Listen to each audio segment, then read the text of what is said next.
one interesting proxy indicator is that 25% the parents transfer back from private to public school 25% after 1 year. So this is a very powerful indicator, because there is this myth in India and several other countries that private education is better than public.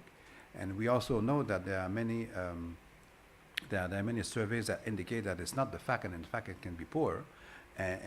So we need to be, and this is a discussion we're having also with the Deputy Chief Minister about the federal system in Delhi. And so this is an area that we will need to look into.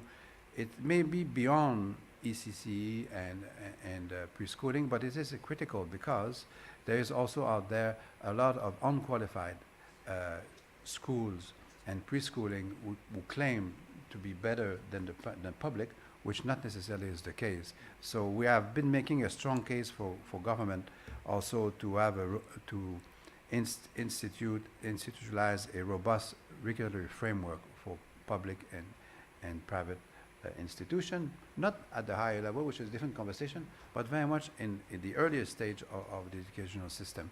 So we have a more comprehensive partnership between public and private, but which has a strong foundation and also capacity to regulate what is being learned and achieved and the quality in public. So on that note, I will stop there. I'm really looking forward.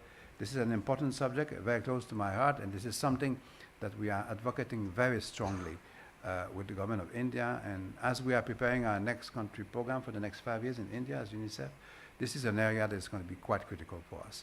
The whole ECE and preschooling and school readiness, and also the foundational year 1, 2, 3 would be for us paramount in investment and trying to influence the policy and also its implementation.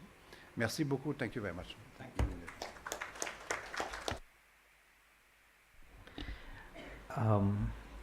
Thank you, Professor Arsenault.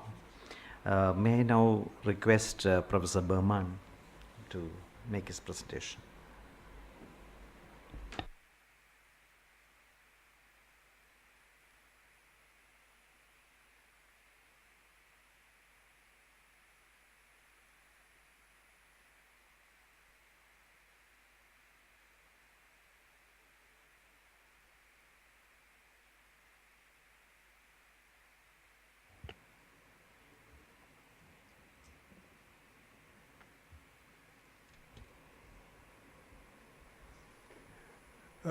As you can see, I was not very stunted as a child, which means I have to adjust the microphones.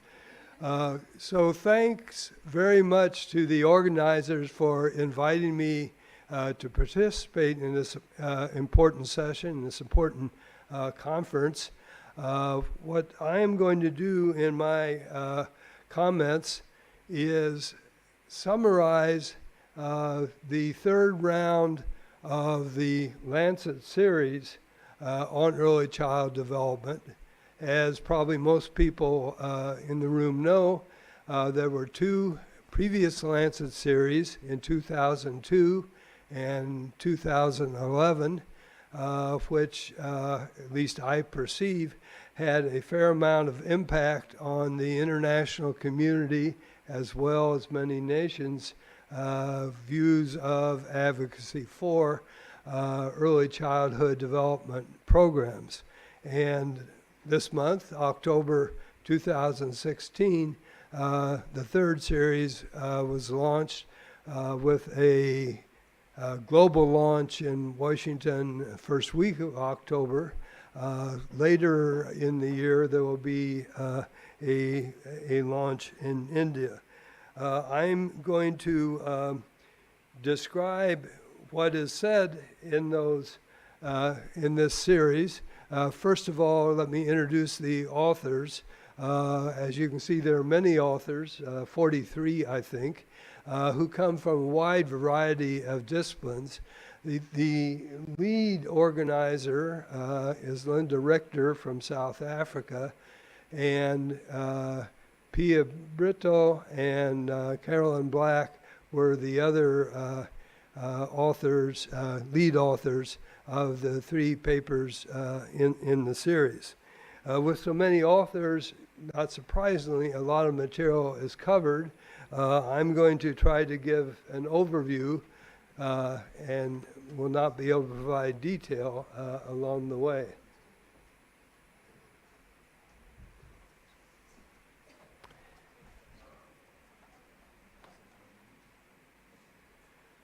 So let me continue.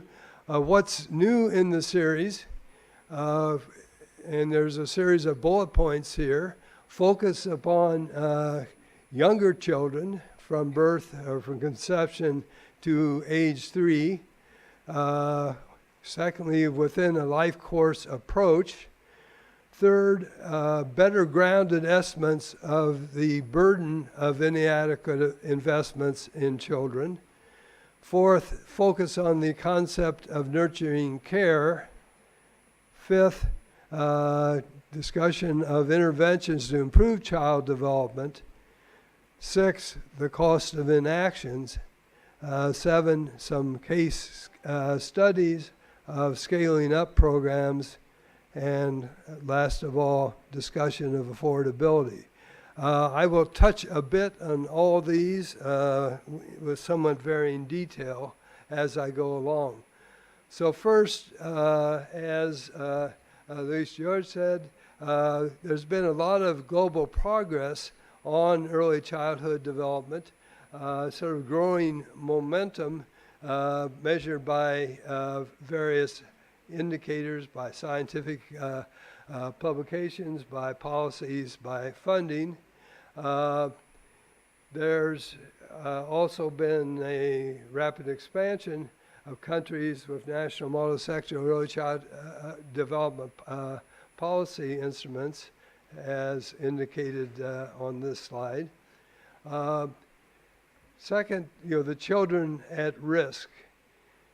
So in the 2007 Lancet series, there was an estimate that's been very widely cited of somewhat over 200 million children under age 5 in developing countries at risk based upon undernutrition in the form of stunting and living in poverty.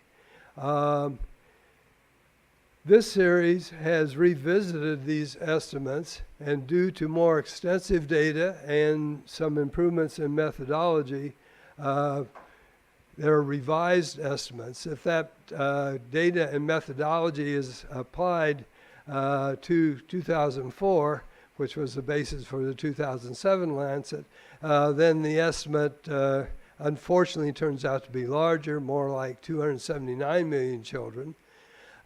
Since then, there's been 11% decrease. That's good news. The very bad news is there's still 250 million children who are at risk. The risks vary significantly in a way that won't surprise you across various countries. Those risks are based on poverty and stunting. If one includes other risk factors such as low maternal schooling, child maltreatment, the estimates go up even further to a shockingly high percentage of children in the developing world. And these risks affect the accumulation of adversity through various means indicated on the right side of this slide. Not only the poverty and nutritional deficiencies emphasized in the original estimates in 2007, but a number of other elements of risk.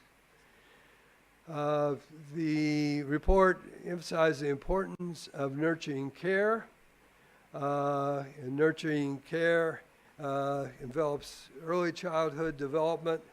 It comprises a number of essential elements for a holistic development of children: nutrition, health care, love and security, protection from danger, opportunities to learn and discover. And this occurs within a ecological framework as referred to by Sunita in her comments. So the importance of the early years, also a topic that to which Sunita and George Luis referred. Here's a diagram of sensitive periods and the developing brain. And for some aspects of brain development, the greatest development of synapses is very early in life. For all of them, it's very early in life, actually. But for higher cognitive functions, it continues well into the school years. But what's important from the point of view of this conference is there's tremendous growth early in life, peak growth in some sense over the life cycle. So this means that there are environments across the life course which affect the children, starting prior to pregnancy, having healthy mothers-to-be, within pregnancy, and subsequently in the environments for infancy and childhood. Therefore, there's multi-generational impacts of early environments through the health of the mother and actually also through the health of the father. There's also a genetic basis for development, but important gene-environmental interactions, probably epigenetic modifications, all of which lead to well-being and health among adults. And so we, all of us, are thinking of a life course approach where there's fetal development, which affects infant and child growth and development, adolescence, education and health, adult health and education, and then feeds back through adults on the next generation. In the study, there's new evidence using data on interventions in various countries and using birth cohort studies where children are followed from early in life up into older childhood, adolescence, and adulthood. The study reviews various interventions across multiple sectors and what is the evidence in each sector. I mean, the good news is we've learned a lot in the past decade and a half or so, and the bad news is we have lots of gaps still in what we know. For example, about the interaction between what happens before you're 3 and what happens in the 3 to 5 period, for an example. This is small, and I won't test your eyes by having you try to read it, but it basically is tracing over time from pre-pregnancy through pregnancy through infancy and childhood, a list of various interventions have been found to be successful in various contexts.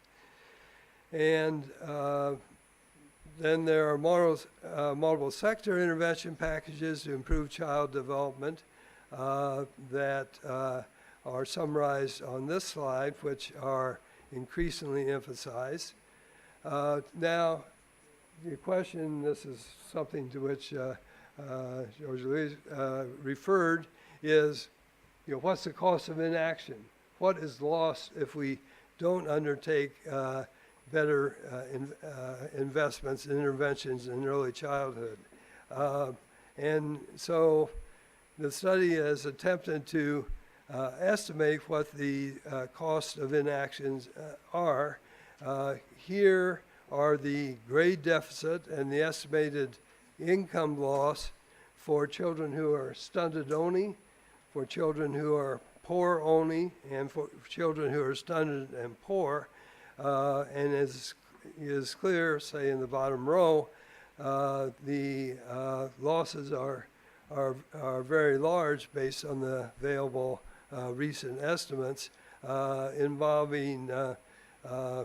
many children, 106 million stunted only, 67 million stunted and poor. Relatedly, the study provides new estimates of the impact on the 249 million children who are at risk of not reaching their potential. And estimates are based on recent estimates in the literature that the loss on an individual level is on the order of magnitude of 26.6% of average adult income. That's a very large loss.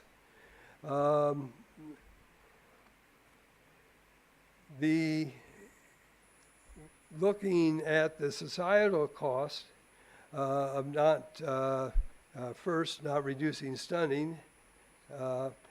In this case, estimates are available for a set of sub-Saharan African countries and South Asian countries. And the last column gives the cost of inaction. And what that is the foregone stream of future income that would have been obtained if the stunting had been eliminated, minus the cost of eliminating that stunting. So this takes into account the cost of the interventions, and the striking point in the last column is as a percentage of GDP, these estimates are fairly substantial, larger in the cases indicated in yellow than the government health expenditures on GDP. So these are substantial loss. Likewise, but to a lesser degree, in terms of early child development programs in Latin America, it's to a lesser degree because in these particular societies, the coverage already is relatively high. Pathways to scale, basically, obviously having effective interventions with delivery platforms to reach families and children.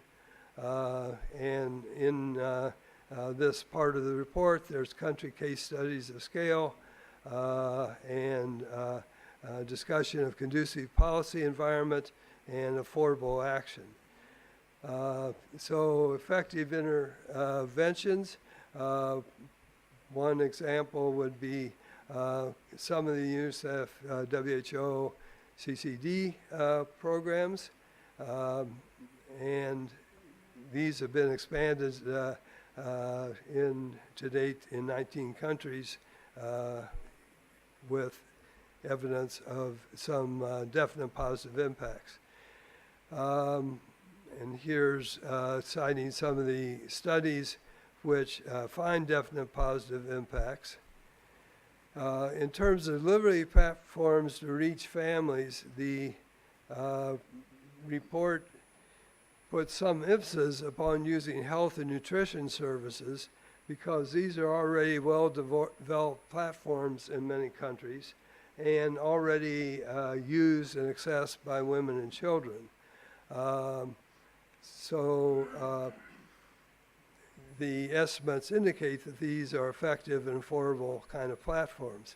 And here's some examples of mother-child health interventions that benefit child development, well-known examples, but ones on which there seems to be persuasive evidence of effects.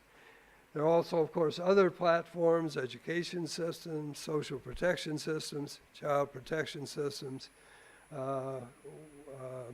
water and sanitation and hygiene systems that may be important part of programs. Country case studies of scale. There are 4 countries where the case studies are summarized in the program, including India, ICDS, and Vanita Kaul, who's with us today, is, I believe, going to talk about that some this afternoon, so I won't say anything about the Indian experience. Just to take one of them, Chile, Crece Contigo, Chile grows with you. It was implemented in 2007, came into law in 2009, funded by the federal government. It's integrated, it combines health services, parenting, sport, and preschool.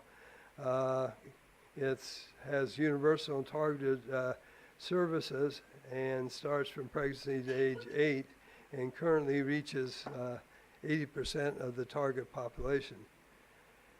So common features of large-scale programs, political concerns about the issues informed by scientific evidence, a vision of a comprehensive and integrated services, founded by statute or government strategy, funded and led by government, and with different entry points, most often health starting from pregnancy, and most important, political commitment. A conducive policy environment to enable families to provide nurturing care, including time and resources, and some indication in various policies which have been shown to be successful are indicated. Pre-primary education is important, as an audience like this knows. Access to primary education, while growing a lot in the past decade and a half, is still very varied geographically and quite low in much of sub-Saharan Africa and much of Asia. Affordable action. The program costed the addition to feasible and effective interventions, to promote nurturing care and support for maternal depression, and then undertook simulations of what the cost would be based on information from 73 high-burden country. And there's 3 different scenarios, just continuing at current rates. Medium would be continuing trends.